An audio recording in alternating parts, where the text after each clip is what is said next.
हाल ही में केंद्रीय मंत्रिमंडल ने स्कूल से कॉलेज स्तर तक भारतीय शिक्षा प्रणाली में कई बदलाव लाने के उद्देश्य से नई राष्ट्रीय शिक्षा नीति को मंजूरी दी है। नई राष्ट्रीय शिक्षा नीति का लक्ष्य भारत को वैश्विक ज्ञान महाशक्ति बनाना है। कैबिनेट ने मानव संसाधन विकास मंत्रालय का नाम बदलकर शिक्षा मंत्रालय करने को भी मंजूरी दे दी है। राष्ट्रीय शिक्षा नीति ने मंत्रिमंडल द्वारा मंजूरी दी है, जो स्वतंत्रता के बाद से भारत में शिक्षा के ढांचे का केवल तीसरा प्रमुख सुधार है। पहले की दो शिक्षा नीतियां 1968 और 1986 में लाई गई थी।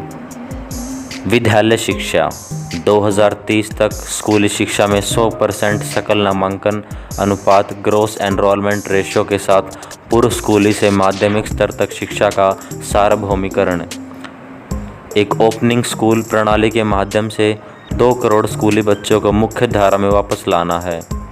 वर्तमान 10+2 प्रणाली को कॉमर्स 3 से 8 वर्ष, 8 से 11 वर्ष और 11 से 14 वर्ष और 14 से 18 वर्ष की आयु के अनुरूप एक नया 5+3+3+4 पाठ्यक्रम संरचना द्वारा प्रतिस्थापित किया जाना है। यह स्कूली पाठ्यक्रम के तहत 3 से 6 साल के अनियोजित आयु समूह को लाएगा, जिसे विश्व स्तर पर एक बच्चे के मानसिक संकायों के विकास के लिए महत्वपूर्ण चरण के रूप में मान्यता दी गई है। इसमें 3 साल की आंगनवाड़ी प्री स्कूलिंग के साथ 12 साल की स्कूली शिक्षा भी होगी। कक्षा 10 और 12वीं की बोर्ड परीक्षाओं को आसान बनाने के लिए याद किए गए तथ्यों के बजाय मुख्य दक्षताओं का परीक्षण करना है। सभी छात्रों को 2 बार परीक्षा देने की अनुमति है। स्कूल प्रशासन को बदलने के लिए एक सेट किया गया है, एक नए मान्यता ढांचे और सार्वजनिक और निजी दोनों स्कूलों को विनियमित करने के लिए एक स्वतंत्र प्राधिकरण के साथ। फाउंडेशनल लिटरेसी और न्यूमेरिसिटी पर जोर। स्कूलों में अकादमिक stream, extra curricular, vocational stream के बीच कोई अलग अलगाव नहीं है। इंटर्नशिप के साथ कक्षा 6 से शुरू करने के लिए व्यावसायिक शिक्षा, पर अब करने के लिए शिक्षण कम से कम ग्रेड 5 में होने की मातृभाषा, क्षेत्रीय भाषा, किसी भी छात्र पर कोई भाषा नहीं लगाई जाएगी। 360 डिग्री हॉलिस्टिक प्रोग्रेस कार्ड के साथ मूल्यांकन सुधार, लर्निंग आउटकम प्राप्त करने के लिए छात्र प्रगति पर नज़र रखना।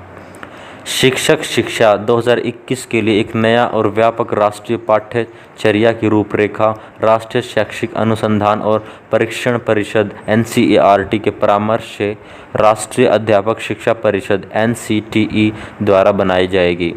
2030 तक शिक्षण के लिए न्यूनतम डिग्री योग्यता 4 वर्षीय एकीकृत B.Ed डिग्री और उच्च शिक्षा के लिए उच्च शिक्षा में सकल नामांकन अनुपात 2035 तक बढ़ाकर 50% किया जाएगा।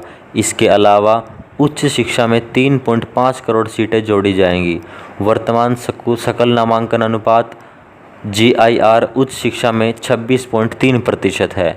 एक लचीले पाठ्यक्रम के साथ समग्र स्नातक शिक्षा इस अवधि के भीतर कई निकास विकल्पों को और उचित प्रमाणीकरण के साथ 3 या 4 साल की हो सकती है।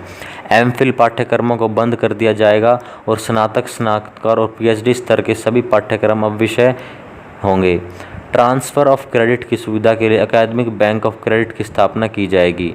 बहुविषयक शिक्षा और अनुसंधान विश्वविद्यालय MEIRU और IIT IIM के साथ देश में वैश्विक मानकों के सर्वोत्तम बहुविषयक शिक्षा के मॉडल के रूप में स्थापित होने के लिए राष्ट्रीय अनुसंधान फाउंडेशन एक रूप में बनाया जाएगा।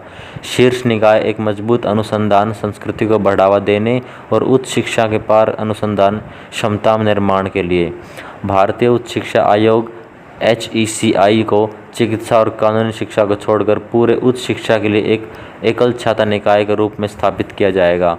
सार्वजनिक और निजी उच्च शिक्षा संस्थानों को विनियमन मान्यता और शैक्षणिक मानकों के लिए समान मानदंड को एक ही समूह द्वारा शासित किया जाएगा। इसके अलावा HECIC में 4 स्वतंत्र वर्टिकल होंगे। विनियमन के लिए राष्ट्रीय उच्चतर शिक्षा निर्णायक परिषद, मानक सेटिंग के लिए सामान्य शिक्षा परिषद GEC, वित्त पोषण के लिए उच्च शिक्षा अनुदान परिषद HEGC, मान्यता के लिए राष्ट्रीय प्रत्यायन परिषद NAC।